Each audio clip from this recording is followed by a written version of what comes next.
భారత్ మాతా की భారత్ మాతా की జై శ్రీరామ్। ఈరోజు మనందరి ప్రియతమ నాయకుడు భువనగిరి పార్లమెంట్ భారతీయ జనతా పార్టీ అభ్యర్థి డాక్టర్ బూరా నరసింహగౌడ్ గారి నామినేషన్ కి పెద్ద ఎత్తున తరలి వచ్చినటువంటి అశేష భారతీయ జనతా పార్టీ కుటుంబ సభ్యులకి, ఈరోజు ముఖ్య అతిథిగా విచ్చేసినటువంటి విదేశాంగ శాఖ మంత్రివర్యులు ప్రొఫెసర్ జయశంకర్ గారికి, భారతదేశ బీసీ మోర్చా దేశ అధ్యక్షులు పార్లమెంట్ సభ్యులు పెద్దలు గౌరవనీయులు లక్ష్మణ్ జీ గారికి,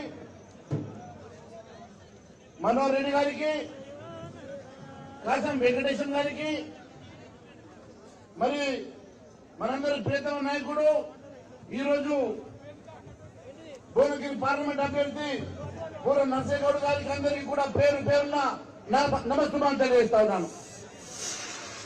మిత్రులారా, భువనగిరి స్థానంలో గతంలో మీరు కాంగ్రెస్ పార్టీని చూశారు, గతంలో టీఆర్ఎస్ పార్టీని చూశారు। ఒక్కసారి భారతీయ జనతా పార్టీని గెలిపించండి, అభివృద్ధి ఏందో మీ అందరికీ కూడా చూపిస్తారని చెప్పి డాక్టర్ గారు చూపిస్తారని తెలియజేస్తా ఉన్నాను। ఈ ప్రాంతం అభివృద్ధి చెందాలన్నా, ఇక్కడ ఉన్నటువంటి అన్ని వర్గాల ప్రజానీకానికి న్యాయం జరగాలన్నా, అట్టడుగు బడుగు బలహీన వర్గాల ప్రజానీకానికి సంక్షేమం చేరాలన్నా మీ డాక్టర్ బూరా నరసింహగౌడ్ గారి వల్లనే సాధ్యమైందని చెప్పి తెలియజేస్తా ఉన్నాను। మిత్రులారా, ఈరోజు కాంగ్రెస్ అభ్యర్థిగా వచ్చిన వ్యక్తి ఎక్కడి నుంచి వచ్చిండో తెలియదు।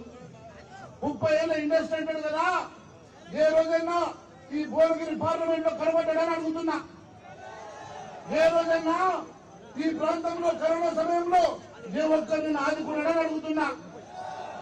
కానీ డాక్టర్ గారు నిరంతరం ప్రజల మధ్యలో ఉండి ప్రజల కోసం, ప్రజల సంక్షేమం కోసం పనిచేసిన మాట వాస్తవం కాదని అడుగుతున్నా। మరి ఇలాంటి వ్యక్తిని మనం ఎన్నుకుందామా, లేకుంటే రేవంత్ రెడ్డి కొట్టంలో ఒక గోరుని ఎన్నుకుందామా, ఒక్కసారి ఆలోచన చేయాల్సిందిగా కోరుతా ఉన్నాను। ఒక బూరా నరసింహగౌడ్ గారు కలిస్తే ఈ ప్రాంతం అభివృద్ధి చెందుతుంది। ఒక నాయకుడిగా, బడుగు వర్గానికి చెందిన నాయకుడిగా మీ మధ్య సేవ చేస్తాడు। కానీ ఈరోజు కేవలం రేవంత్ రెడ్డి అనుచరుడని, కేవలం రేవంత్ రెడ్డికి పరిచయస్తుడనో బంధువునో ఆ వ్యక్తికి టికెట్ ఇస్తే అలాంటి వ్యక్తిని గెలిపిస్తారా, లేకుంటే అట్టడుగు బడుగు బలహీన వర్గానికి చెందినటువంటి మన డాక్టర్ బూరా నరసింహగౌడ్ గారిని గెలిపిస్తారా, ఒక్కసారి ఆలోచన చేయాల్సిందిగా కోరుతున్నా। మిత్రులారా, ఎన్నో హామీలు ఇచ్చి పూటకు మాటలు చెప్పి, గంటకు మాట చెప్పి గత ఎన్నికల్లో ఓట్లు దండుకున్నటువంటి రేవంత్ రెడ్డి గారు డిసెంబర్ 9 కల్లా రుణమాఫీ చేస్తా ఉన్నాడు, డిసెంబర్ 9 కల్లా 6 గ్యారంటీలను అమలు చేస్తా ఉన్నాడు కదా।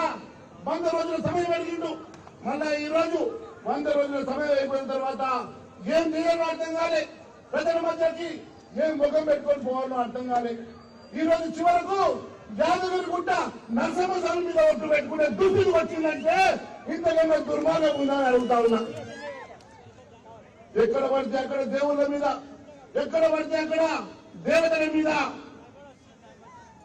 ఆయన ప్రామిసులు చేసి ఒట్టు పెట్టుకునేటువంటి దుస్థితి వచ్చింది। ఎందుకంటే ఇంటెలిజెన్స్ రిపోర్ట్ తెలిసిపోయింది, ఇక్కడ అత్యధిక మెజార్టీతో బూరా నరసింహగౌడ్ గారు గెలుస్తున్నారని ఏదో ఒక రకంగా ప్రజల్ని నమ్మినారని ఈ రోజు దేవుడి మీద ఒట్టు పెట్టుకునే పరిస్థితి వచ్చింది। ఎన్నికలైనాక ఆ ఒట్టు తీసి కట్టు మీద పెడతాడు, మళ్ళీ శరీరం మీద ఎగబడతారని తెలియజేస్తా ఉన్నా। ఈయన వర్గం పెంచుకోవాలని చెప్పి ఇక్కడ ఉన్నటువంటి కోమల్ రెడ్డి అన్నదమ్ముని కూడా మోసం చేసిండు। పాపం రాజగోపాల్ రెడ్డి భార్య టికెట్ వస్తుంది అనుకున్నాడు, చివరి వరకు ఆశపడ్డాడు। అన్నదమ్ములు ఇద్దరు ఢిల్లీ దాకా పోయిండ్రు, ఏడవైనా రేవంత్ రెడ్డి తన గొర్రెకి పిచ్చుకున్నాడు, తన కొట్టంలో కట్టుకునేటువంటి తన పాలకి పిచ్చుకున్నాడు తప్ప ఈ రోజు కోమల్ రెడ్డి వాళ్ళకి అన్యాయం చేసిండు, కట్టుకునేటువంటి తన పాలకి పిచ్చుకున్నాడు తప్ప